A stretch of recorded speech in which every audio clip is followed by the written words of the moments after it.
Going on YouTube? It's me, Jesse again. Welcome to G35 community.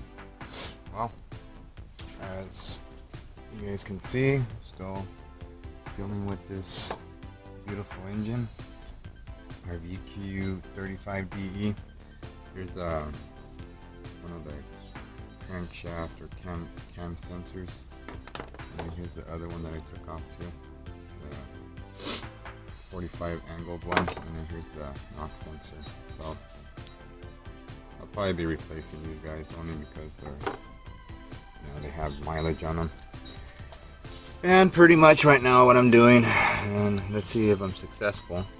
As you guys can see, I have the cheater bar, half-inch cheater bar with the 19mm socket right here, right to the crank pulley.